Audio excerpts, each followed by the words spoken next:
പൊതുവെ എല്ലാവർക്കും ഭയമുള്ള ജീവികളാണ് മുതലകൾ. ലോകത്തിൽ ഏറ്റവും കൂടുതൽ, അതായത് 3700 PSI ബൈറ്റ് ഫോഴ്സ് ഉള്ള ജീവികളാണ് ഇവ. അതായത് ഇവയുടെ വായിൽ നമ്മുടെ കൈ അല്ലെങ്കിൽ തല അകപ്പെടുകയാണെങ്കിൽ അത് നമ്മുടെ തലയോട്ടിയെ പോലും കടിച്ച് പൊട്ടിക്കുമെന്ന അർത്ഥം. എന്നാൽ നമ്മൾ വെറുപ്പോടെയും ഭയത്തോടെയും കാണുന്ന ഈ മുതലുകൾക്ക് കോടിക്കണക്കിന് രൂപയുടെ മൂല്യമുണ്ടെന്ന് ഞാൻ പറഞ്ഞാൽ നിങ്ങൾ വിശ്വസിക്കുമോ? എന്നാൽ നിങ്ങൾ ഇത് വിശ്വസിച്ചേ മതിയാകൂ. China, America, Thailand, Australia, south Africa, Indonesia തുടങ്ങിയ രാജ്യങ്ങളിലാണ് പ്രധാനമായും മുതലകളെ ഉപയോഗിച്ച് കോടിക്കണക്കിന് രൂപ സമ്പാദിക്കുന്നത്. എന്നാൽ ഇത്തരത്തിൽ മുതലകളെ എന്തിനാണ് ഈ രാജ്യങ്ങൾ വളർത്തുന്നത് എന്നും ഇത്രയും അപകടം പിടിച്ച ജീവികളെ എങ്ങനെയാണ് വളർത്തി കോടികൾ സമ്പാദിക്കുന്നത് എന്നുമാണ് ഈ വീഡിയോയിലൂടെ നമ്മൾ കാണാൻ പോകുന്നത്. അതുകൊണ്ട് വീഡിയോ അവസാനം വരെ കാണാൻ നോക്കുക.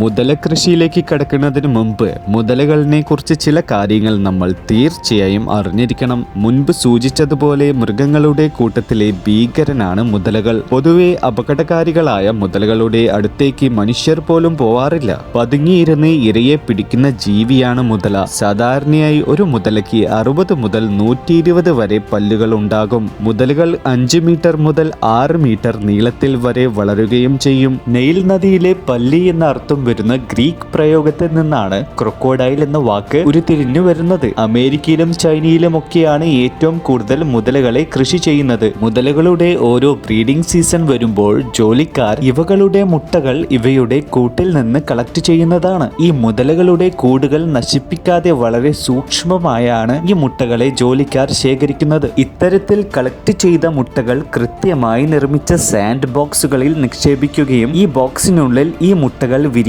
ആവശ്യമായ മോയ്സ്ചറൈസറും ടെമ്പറേച്ചറും സെറ്റ് ചെയ്യുകയുമാണ് ചെയ്യുന്നത്. സാധാരണഗതിയിൽ മുതലകളുടെ മുട്ടകൾ വിരിയാൻ 55 മുതൽ 110 ദിവസമാണ് എടുക്കുന്നത്. കാട്ടിലും മറ്റു സ്ഥലങ്ങളിലും ഇത്തരത്തിൽ മുട്ടകൾ വിരിഞ്ഞിറങ്ങുന്ന മുതലക്കുട്ടികൾ മറ്റു ജീവികളുടെ ഭക്ഷണമാകുന്നത് പതിവാണ്. എന്നാൽ ഇത്തരത്തിൽ സാൻഡ് ബോക്സുകളിൽ വിരിഞ്ഞിറങ്ങുന്ന മുതലക്കുട്ടികൾക്ക് സർവൈവ് ചെയ്യാനുള്ള സാധ്യത വളരെ കൂടുതലാണ്. അങ്ങനെ ഈ മുട്ടകൾ വിരിഞ്ഞിറങ്ങുന്ന മുതലക്കുട്ടികൾക്ക് പ്രത്യേകമായിട്ടുള്ള മറ്റൊരു കൺട്രോൾ പ്ലേസിലേക്ക് മാറ്റുകയാണ് ചെയ്യാറുള്ളത്.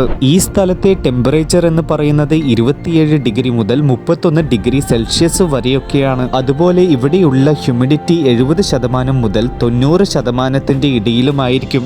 ഈ ഒരു ടെമ്പറേച്ചർ ഹ്യൂമിഡിറ്റിയിലുമാണ് ഇത്തരത്തിൽ ജനിച്ച മുതലക്കുഞ്ഞുങ്ങളെ നല്ല ആരോഗ്യത്തോട് വളരാൻ സഹായിക്കുന്നത്. മുതലക്കുഞ്ഞുങ്ങളുടെ ആദ്യ കുറച്ച് മാസങ്ങളാണ് ഏറ്റവും പ്രാധാന്യമുള്ള കാലഘട്ടം എന്ന് പറയുന്നു. കാരണം ഈ മാസത്ത് നല്ല രീതിയിലുള്ള ഭക്ഷണവും കെയറിങ്ങും ലഭിച്ചു കഴിഞ്ഞാൽ ഈ മുതലക്കുഞ്ഞുങ്ങൾ നല്ല ഇറച്ചിയും ഗുണമേന്മയുള്ള തൊലിയും ലഭിക്കും. ജനിച്ചിറങ്ങിയ സമയങ്ങളിൽ എല്ലാ ദിവസവും മുതലക്കുഞ്ഞുങ്ങൾ ഭക്ഷണം കഴിക്കാറുണ്ട്. കോഴി, ബീഫ്, മത്സ്യം തുടങ്ങിയവയുടെ മാംസങ്ങളുടെ മിശ്രിതമാണ് ഫാമുകളിൽ ഇവയ്ക്ക് ഭക്ഷണമായി നൽകുന്നത്. എന്നാൽ ഇവ വളർന്നു കഴിഞ്ഞാൽ ആഴ്ചയിൽ 3-4 തവണയേ ഭക്ഷണം കഴിക്കാറുള്ളൂ. സത്യത്തിൽ കാട്ടിൽ വളരുന്ന മുതലകളും ഇത്തരത്തിൽ തന്നെയാണ് ഭക്ഷണം കഴിക്കുന്നത്. ഇത്തരത്തിലുള്ള മുതലകളുടെ ഫാമുകളിൽ വെറ്റിനറി കെയർ വളരെ ഇമ്പോർട്ടന്റ് ആയിട്ടുള്ള ഒരു കാര്യമാണ്. കാരണം ഇവിടെയുള്ള വെറ്റിനറി ഡോക്ടേഴ്സ് ഈ മുതലക്കുഞ്ഞുങ്ങളുടെ ആരോഗ്യനില പരിശോധിച്ചുകൊണ്ടേയിരിക്കും. പാരസൈറ്റുകളോ ചർമ്മരോഗങ്ങളോ പിടിപെട്ടിട്ടുണ്ടോ എന്ന് പരിശോധിക്കാൻ വേണ്ടിയാണ് ഇത്തരത്തിലുള്ള ഇൻസ്പെക്ഷൻ പലപ്പോഴും നടക്കുന്നത്. കൂടാതെ ഈ മുതലുകൾക്ക് പ്രത്യേകമായിട്ടുള്ള വാക്സിനേഷനുകളും നൽകാറുണ്ട്.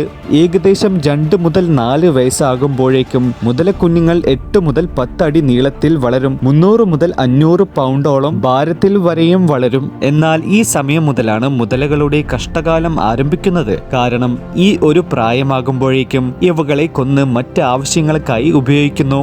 സാധാരണയായി ഈ പ്രോസസ്സുകളെല്ലാം മനുഷ്യർ തന്നെയാണ് ചെയ്യുന്നത്. ഇനി ഈ മുതലകളെ ഉപയോഗിച്ച് എങ്ങനെയാണ് പണം ഇവരുണ്ടാക്കുന്നത് എന്ന് നമുക്ക് നോക്കാം. പ്രധാനമായും ഇവയുടെ തൊലിക്കും മാംസത്തിനും വേണ്ടിയാണ് മുതലകളെ വളർത്തി വലുതാക്കുന്നത്. അതിനാൽ തന്നെ ഈ മുതലകളെ കൊല്ലുന്ന സമയത്ത് ഇവരുടെ തൊലിക്ക് ഒരു തരത്തിലുള്ള ഡാമേജും വരുത്താതെ വളരെ സൂക്ഷ്മമായിട്ടാണ് ഇവയെ കൊല്ലുന്നത്.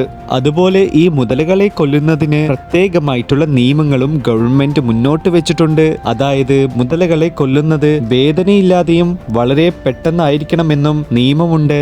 എന്തായാലും ഇത്തരത്തിൽ കൊന്നുകഴിഞ്ഞ മുതലകളുടെ തൊലികൾ വളരെ ശ്രദ്ധയോടെ ഇവയുടെ ശരീരത്തിൽ നിന്ന് വേർതിരിച്ചെടുക്കുകയും മറ്റ് കീറലോ ഡാമേജുകളോ ഇല്ലെന്ന് ഉറപ്പുവരുത്തുകയും ചെയ്യും. അതിനുശേഷം ഹൈഡ് എന്ന് വിളിക്കുന്ന ഇവയുടെ തൊലികൾ വൃത്തിയാക്കിയതിനു ശേഷം ഉപ്പിട്ട് പ്രിസേർവ് ചെയ്യും. അതിനുശേഷം ടാൻഡ്രീസ് എന്ന് വിളിക്കുന്ന ഫാക്ടറികളിലേക്ക് ഇവയുടെ തൊലികൾ അയക്കും. അവിടെ വെച്ച് ഈ തൊലികളെ കെമിക്കലുകളും മറ്റു സാധനങ്ങളും ഉപയോഗിച്ച് സോഫ്റ്റ്, സ്ട്രോങ്, ലോങ് ലാസ്റ്റിംഗ് ആക്കിയെടുക്കും. എന്നാൽ കേൾക്കുന്നത് പോലെ ഈ പ്രോസസ്സ് അത്ര എളുപ്പമാണ് എന്ന് ചിന്തിക്കരുത്. കാരണം ഈ ടാനിങ് പ്രോസസ്സിന് ആഴ്ചകൾ വരെ സമയമെടുക്കും. എന്നാൽ ഈ പ്രോസസ്സിലാണ് ഇവയെ പ്രത്യേകമായിട്ടുള്ള ലിക്വിഡുകളിൽ മുക്കി വെച്ച് കൃത്യമായി മറ്റു നിറങ്ങൾ കൊടുത്ത് ഡൈ ചെയ്തെടുക്കുന്നത്. കൂടാതെ മുതലകളുടെ വയറുഭാഗത്തുള്ള തൊലിക്കാണ് ഏറ്റവും കൂടുതൽ വിലയുള്ളത്. കാരണം ഈ തൊലിക്കാണ് ഏറ്റവും കൂടുതൽ മിനുസമുള്ളതും സ്കെയിൽ പാറ്റേണും ഉള്ളത്. ഇവ ഹാൻഡ് ബാഗുകൾ, ഷൂസുകൾ, ബെൽറ്റുകൾ, വാച്ച് സ്ട്രാപ്പുകൾ തുടങ്ങിയ വിലയേറിയ ഉൽപ്പന്നങ്ങൾ നിർമ്മിക്കാനാണ് ഉപയോഗിക്കുന്നത്. ഇനി മുതലകളുടെ മറ്റു ഭാഗങ്ങളിൽ നിന്നുള്ള കട്ടിയുള്ള തൊലി ഫർണിച്ചറുകളിൽ ഒക്കെയും കവറിംഗ് ആയിട്ടും ഉപയോഗിക്കാറുണ്ട്. മുതലകളുടെ ഇത്തരത്തിൽ എടുക്കുന്ന തൊലികളിൽ എന്തെങ്കിലും സ്ക്രാച്ചുകളോ ഡാമേജുകളോ ഉണ്ടെങ്കിൽ അതുപയോഗിച്ച് ലക്ഷറി പ്രൊഡക്റ്റുകൾ നിർമ്മിക്കാറില്ല.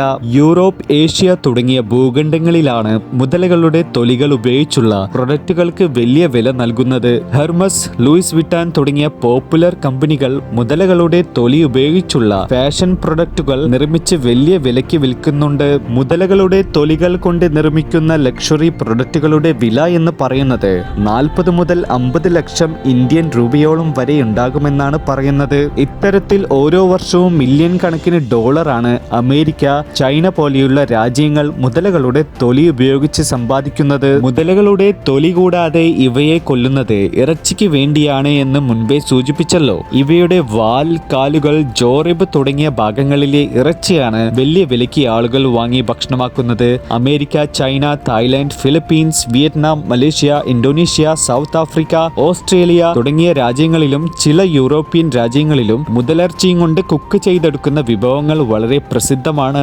ഇവ ഇത്രത്തോളം പോപ്പുലർ ആവാനുള്ള കാരണം എന്തെന്ന് വെച്ചാൽ മുതലിറച്ചിയിൽ ഹൈ പ്രോട്ടീനും ലോ ഫാറ്റുമാണ് അടങ്ങിയിട്ടുള്ളത്. അമേരിക്കയിലൊക്കെ മുതലകളുടെ ഇറച്ചിക്ക് കിലോയ്ക്ക് 3500 മുതൽ 7000 രൂപയോളം വരെയാണ് വില വരുന്നത്. മറ്റു രാജ്യങ്ങളിലും ഏകദേശം ഇത്രത്തോളം തന്നെ വില വരുന്നുണ്ടെങ്കിലും തായ്ലാന്റിലും ഫിലിപ്പീൻസിലും മുതലയിറച്ചിക്ക് താരതമ്യേന വില കുറവാണ്. മുതലയിറച്ചിക്ക് മത്സ്യങ്ങളുടെയും കോഴിയുടെയും ഇറച്ചിയുടെയും ഒരു മിക്സ് ആയിട്ടുള്ള സ്വാദാണ് എന്നാണ് പറയപ്പെടുന്നത്. എന്തായാലും മുതലയിറച്ചി കഴിച്ചവർ അതിന്റെ ടേസ്റ്റ് എങ്ങനെയാണ് എന്ന് കമന്റ് ചെയ്യാൻ മറക്കരുത്. ഇതിനെല്ലാം പുറമെ മുതലകളുടെ രക്തം വളരെ പവർഫുൾ ആണ് എന്ന് ശാസ്ത്രലോകം പറയുന്നു. കാരണം മുതലകളുടെ രക്തത്തിൽ ബാക്ടീരിയയും വൈറസിനെയും പ്രതിരോധിക്കാൻ ആവശ്യമായിട്ടുള്ള സ്പെഷ്യൽ പ്രോട്ടീനുകൾ അടങ്ങിയിട്ടുണ്ട്. അതിനാൽ തന്നെ ഇവയുടെ രക്തം ഉപയോഗിച്ച് മനുഷ്യർക്ക് ഉപകാരപ്പെടുന്ന ആന്റിബയോട്ടിക്കുകൾ നിർമ്മിക്കാൻ ശാസ്ത്രലോകം ശ്രമിക്കുന്നുണ്ട്. ഇന്ത്യയിൽ മുതലകളെ വളർത്തുന്നത് നിയമപരമാണെങ്കിലും വളരെ കർശനമായിട്ടുള്ള നിയമങ്ങളുടെ അടിസ്ഥാനത്തിലാണ് ഇതിന് അനുവാദം നൽകിയിരിക്കുന്നത്.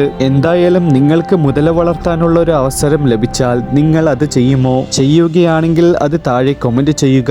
ഇത്തരത്തിലുള്ള വീഡിയോ ഇനി വീണ്ടും കാണാൻ നമ്മുടെ ചാനൽ സബ്സ്ക്രൈബ് ചെയ്യുക. അപ്പോൾ ഞാൻ അടുത്ത വീഡിയോയുമായിട്ട് വരാം.